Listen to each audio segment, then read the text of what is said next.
Hello and assalamu alaikum. This is part 4 of the series of videos that I've been doing on the topic of piety, charity, and in the last video we left off where we talked about the primordial nature. We talked about the importance of returning towards it, and I wanted to just talk a little bit about the self, because this too was brought up in the previous video. We talked about the different struggles we have with the self. The struggle of the outward jihad. We talk about the struggle of the inner jihad of the self. Now, this inner jihad is a very important struggle, and in fact, in the previous verse, we talked about how Allah has exhorted us, right, to engage in this struggle to the almost to the extent where he threatens us, right? It says that, if you think that your fathers, your sons, your brothers, your mates, your kindred, the wealth that you have gained, the commerce in which you fear a decline, or the dwellings in which you delight are dearer to you than Allah or His Messenger, the striving in His cause. This striving in His cause is referring to the greater jihad, the inner struggle, the greatest struggle. He says, then Allah says, then wait until I bring about my decision.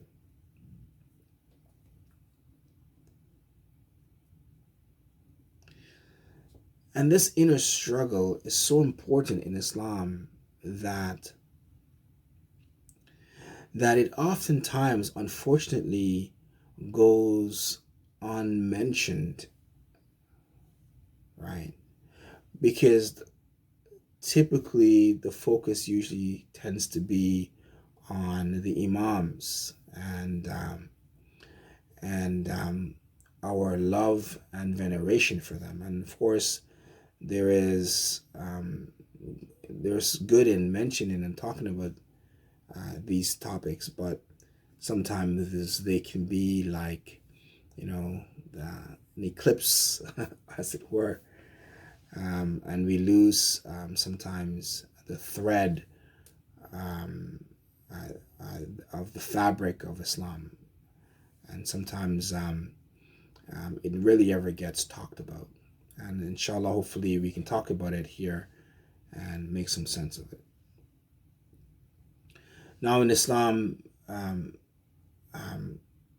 the human being has a higher self and a lower self. And the inner, or the higher self is the inner self, right? The self. It's referred to in Islam as the self. But this self really means the soul. Sometimes it's referred to as the ruh, or the spirit. Sometimes it's just the soul. Sometimes it's referred to as the heart, or the qalb in Arabic. And so depending on the context, it can be referred in, or it can refer even, so it can be referred in any one of these ways, but it's really the same thing. And Islam has acknowledged that man has a lower self and a higher self. And the higher self is marked by being referred to as the primordial nature. So the qalb, the ruh, qalb being the heart, the ruh being the spirit, the soul, the primordial nature, all the same thing. And the lower self is often referred to as the nafs. And even in the nafs, or the lower self, there are different types of nafs, right, in Islam. I won't go through all of them, but just know that there are different types. Now, it's the lower self to which the angels were raising an objection to when Allah informed them that He was about to create man on earth and make him a representative of God. Now you have to remember, representative of God means to be godly, right? If someone is going to be a representative, they must represent you in the way that you represent yourself, right? So when we talk about God being compassionate, God being merciful, God being having power, knowledge, etc., etc., these are the attributes we're looking at to be those attributes that represent God in man. In any ways, in any event, the angel said, behold, the Quran says, behold, thy Lord said to the angels, I will create a vicegerent on earth. Said the angels, wilt thou place therein one who will make mischief and shed blood? Whilst we do celebrate thy praises and glorify thy holy name. Now God said, I know that which ye know not. So at first, God says, I am about to create mankind, and they will be the vicegerent. They will be my vicegerent on earth. Now the angels were a little bit curious because they know that what Allah means when he said vicegerent. They know that this creature will have free will, and this creature will do whatever he or she wants, and part of that would be mischief and shed blood. And so they said, well, Allah, why would you do that when we are the type of creature that worship you the way you want to be worshipped without creating any mischief? Why would you not put us there? And Allah says something very interesting. He says, well, I know what you don't know. As if to say, well, I know a part of the puzzle that you don't quite understand right yet. And of course, there's a story that in the Quran where Allah talks about what he did and etc. And of course,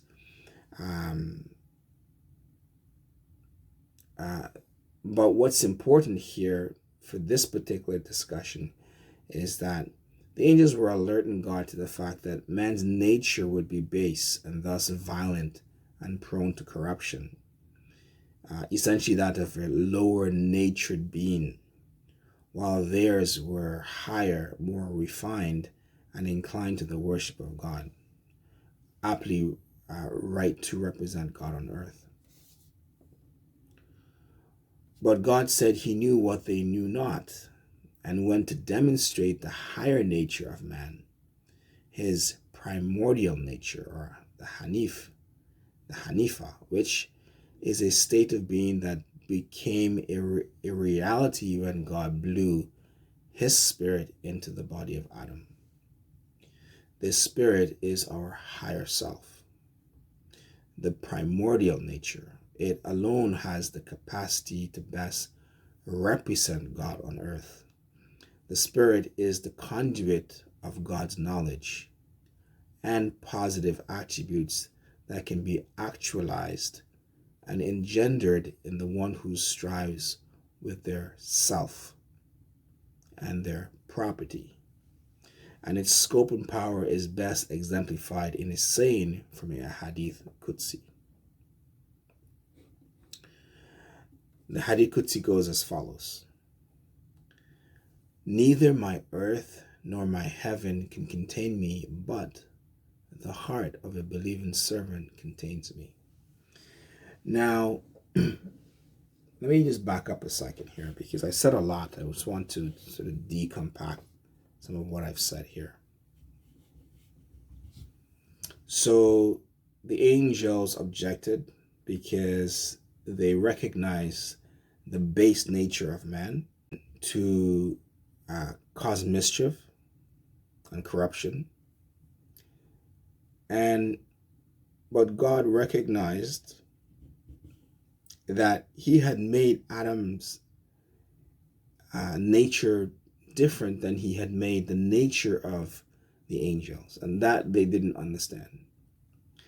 And what's interesting about this nature God doesn't say he, although in Islamic, I have to be fair, in Islamic hadiths, or in Islamic, not hadiths, but in Islamic, yes, in Islamic hadiths, the hadiths say that God created the spirit of man. However, in the Quran, this idea of creation is not part of the verse. So I'm a little bit reluctant to embrace the hadith. However, um, for other reasons as well, which I will go on to explain. But nonetheless, I think it's important that you know that the hadiths, they acknowledge that yes, the spirit of man is created. However, when we look at the words being used in the Quran, which is interesting that sometimes um, scholars will look at how words are used and draw a meaning from that, but in this particular case they don't, which I thought it was quite interesting. But yeah, the word is clearly used, and and the word that's used is blue, right? God doesn't say I created my spirit and gave it and put it into man. He says I breathed of my spirit into man. Anyways, nonetheless, another reason why too I'm likely to not really go with the interpretation of that the spirit is created is because God is saying here in the Hadith al-Qudsi that he can, in everything that he's created, he cannot be contained. All right, so if God is saying that in his creation he can't be contained, but he can only be contained in the heart of the believer or the spirit, he's like, what he's actually in effect um, uh, describing for us is his omnipotence, right? So imagine God is saying, hey, listen, I'm eternal, I'm omnipotent, and I can only be contained within the spirit. He's really, what God is really saying to us is that spirit that you have is mine. It's me. I am who you are, essentially. So when he says the heart, he can be contained in the heart. What Allah is really saying is that I blew of my spirit into you, which is the only way you can actually contain me, right? So God is contained within himself, within you. Essentially, this is really what this ultimately means.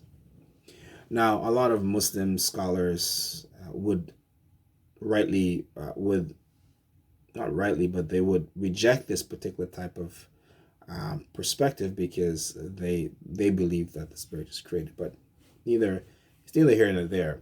The point is that this spirit is your primordial nature, and according to Hadith al-Qudsi, God is saying that I can only be contained there.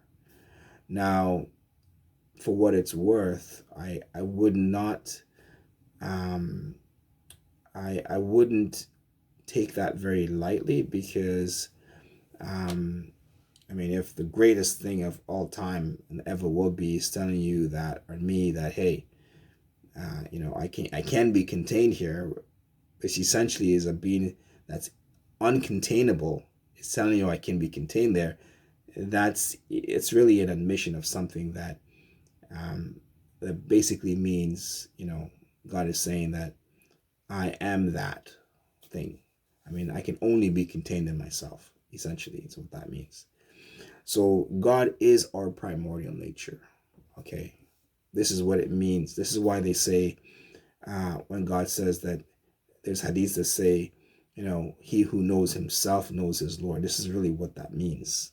Okay, this is why God says, if you obey me, you can also say be, and the thing would be, because this is your nature. Your nature is godly.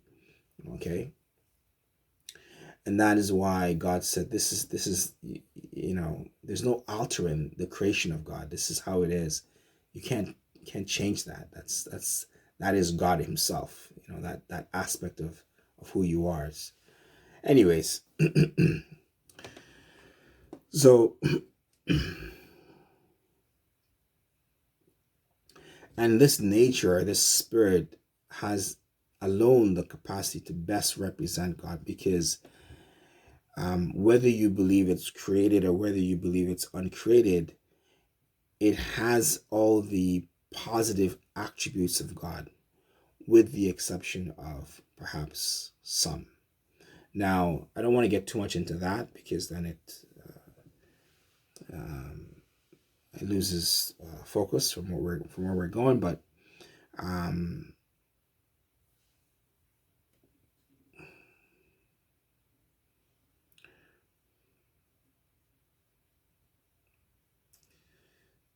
so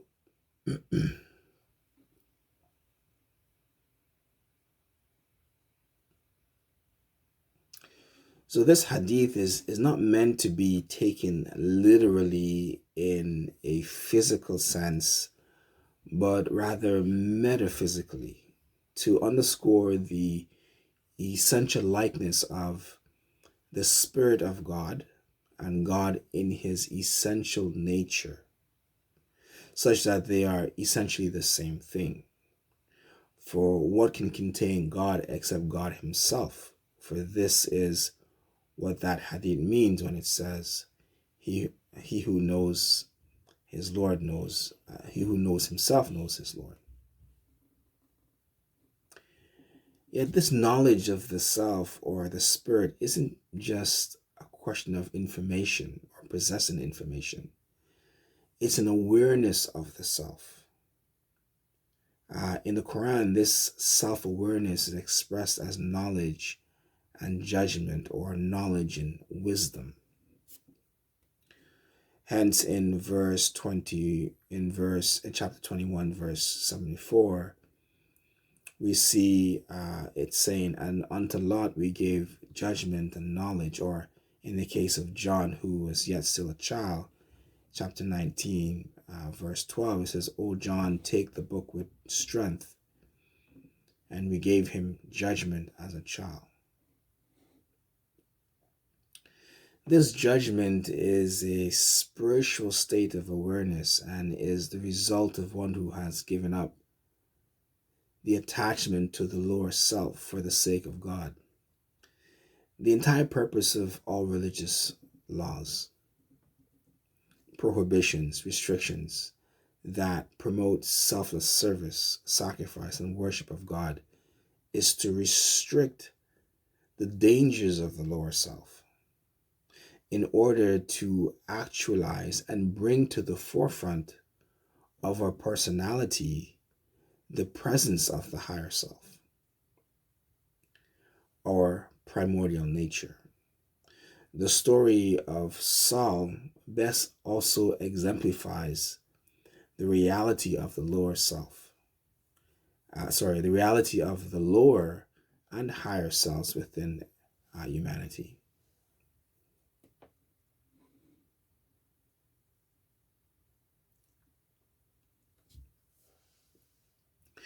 In chapter 2, verse 246 to 249, the story of Saul is as follows. It says, the Quran says, hast thou not turned thy vision to the chiefs of the children of Israel after the time of Moses? They said to a prophet of theirs, appoint for us a king that we may fight in the cause of Allah. He said, is it not possible that if you were commanded to fight, that you will not fight? They said, well, how could we refuse to fight in the way of Allah, seeing that we were turned out of our homes and our families? So right now they're having this discussion about fighting, which is doing holy war, jihad the lesser jihad. And God says, the messenger there says, is it that, if the command to fight was issued, that you wouldn't really fight, you'd back down. They said, well, how could we not fight in the cause of Allah, right? So this is the highest. This is the highest honor, right? This is the highest honor. But when they were commanded to fight, they turned back, except a small band among them. But Allah has full knowledge of those who do wrong. So Allah says that, yeah, sure enough, that, when they were actually commanded to fight, a small of most of them turned away, except a small band of them. And what's interesting about this, and I'll come back to it, I'm going to read you the next verse and come back to it, but there's something very interesting about this idea of this description of some of them, or the majority of them, not being able to fight except for a small band of them. I'll come back to that idea, though, in a bit. Their prophet said to them, Allah has appointed Saul as a king over you. They said, how can he exercise authority over us when we are better fitted than he to exercise authority? And he's not even gifted with wealth in abundance.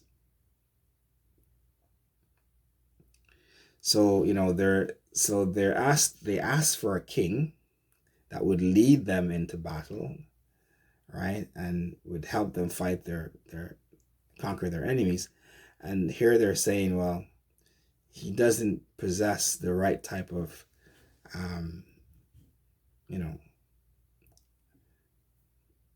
things that they would consider to be fit for a king, which is wealth, basically. But the prophet says, well, Allah has chosen him above you and hath gifted him abundantly with knowledge and bodily prowess. And Allah grants his sovereignty to whom he pleases. Without going too much into,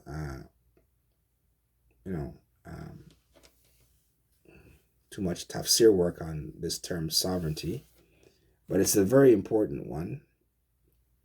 So he's just basically saying that, Allah has chosen him because of his abundant knowledge that he has given him, his ability to exercise judgment, and, as well physical prowess, strength. So he would be a natural fit to lead you in battle, right? And this is all the qualification you need. You don't need to be wealthy and a nobleman or whatever. This is not. So, anyways, they accepted him and he became the king. And so when they were going, God says that they set forth with the army, and Saul said, Allah will test you at the stream. If any drinks of its water, he goes not with my army. Only those who taste not of it go with me. A mere sip out of the hand is excused, but they all drank of it except a few. So when he crossed it, he and those who believed with him said, this day we cannot cope with Goliath and his forces. But those who were convinced that they must meet Allah said, how often by Allah's will hath a small force vanquished a big one. Allah is with those who steadfastly persevere. So I want to go back because I said there's something I was going to flush out for you. So let's go back here for 1 second. So the story began with them asking their prophet, right, to ask Allah to choose for them a king, right, so that they can fight. And the prophet's hesitation, he said, well, how could you, is it that if you were commanded to fight that you will not fight? They said, of course. Well, how could we not fight? How can we refuse to fight in the way of Allah? This is their rationale, right? And then Allah says, but when they were commanded to fight, they turned back except a small band among them. Now, when we look at what caused them to turn back, it isn't actually the fighting that caused them to turn back. The Quran says that Saul told them, Allah will test you at the stream, that if any drinks of its water, he goes not with my army. Right? So, now, I mean, what's interesting here, right? And this is how the army then becomes small, because they couldn't control themselves. They drank of the water, right? Except for a small amount of them. Now, what's interesting here is you can either read this verse in one of two ways. You can either read the verse and say, well, naturally, those who drank from the stream, it's not that they could not have not drank, but perhaps they drank because they didn't want to, to go to war, and this was their last. Allah provided a last excuse for them, perhaps, right? But I like to look at it like, that even if they wanted to fight, to fight, and they didn't mind sacrificing their lives, that they lacked the self-control for which Allah was testing them, right?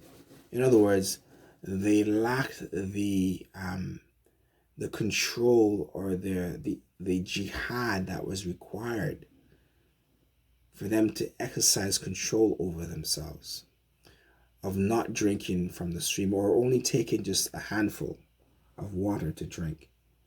This is the type of and that they couldn't even fight or struggle in the way of Allah to that extent, right? This is how difficult it is, right? This is how difficult it is to fight or struggle in the way of Allah.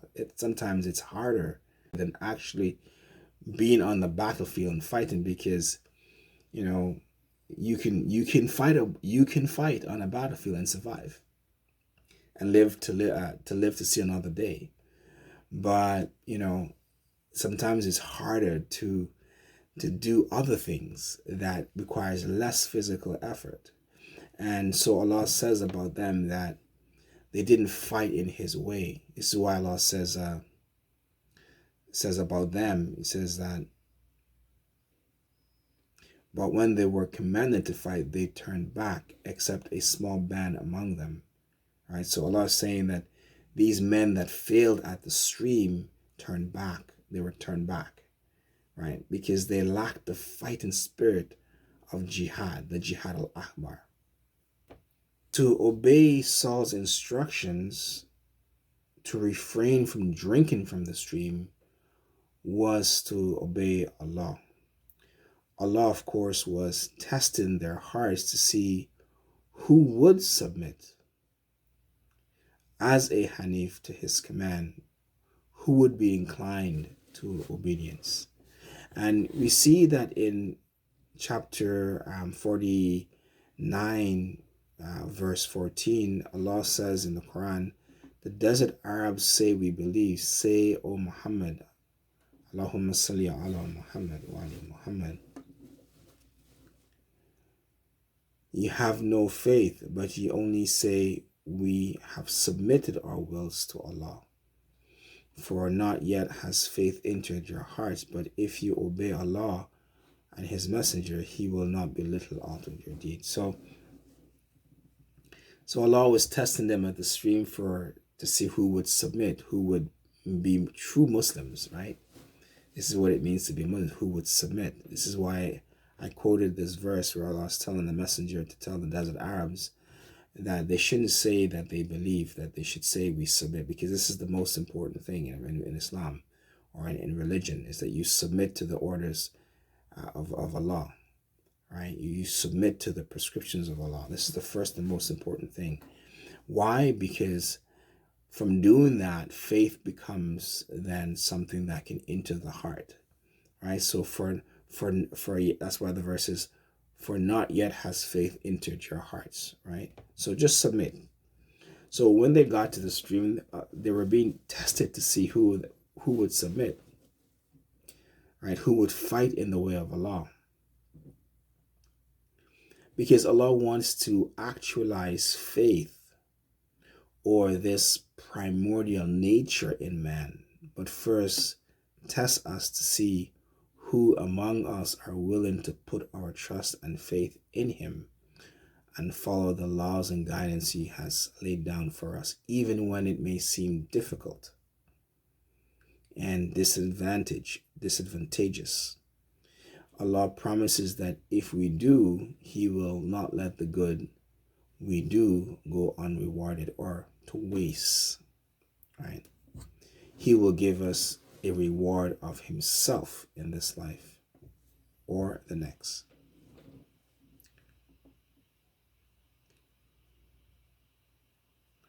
So the men who failed at the stream failed because they were unwilling to implement the greater jihad, to sacrifice the self, to give up their attachment to their lives. They couldn't countenance jeopardizing their position on the battlefield by putting themselves into a potentially risky situation. Rationally, it didn't make sense to not drink from the stream, as it would refresh and revitalize them. To refrain went against every rational instinct for survival. But while our reliance on our rational instincts for survival may seem reasonable, it may not always be useful.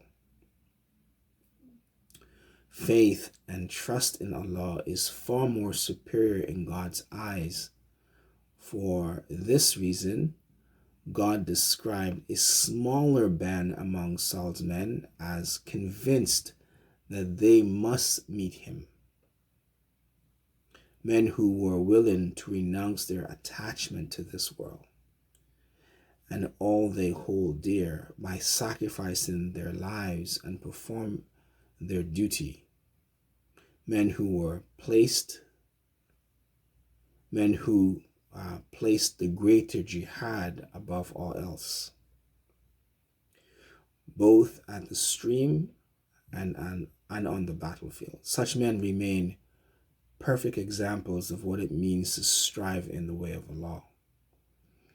For us, whether we give of the things we love that are as simple as sugar or greater, the question still remains: who will loan to God a beautiful loan? The Quranic answer to this question is that none shall attain to piety until ye give of that which ye love. Hence the verse, among mankind there is such a one who sells his own self, seeking the pleasure of Allah. So again, right,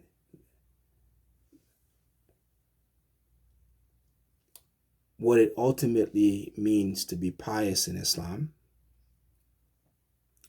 is to not only do charity in a way that is selfless, but also to give up the self, which is the greatest struggle you can ever do.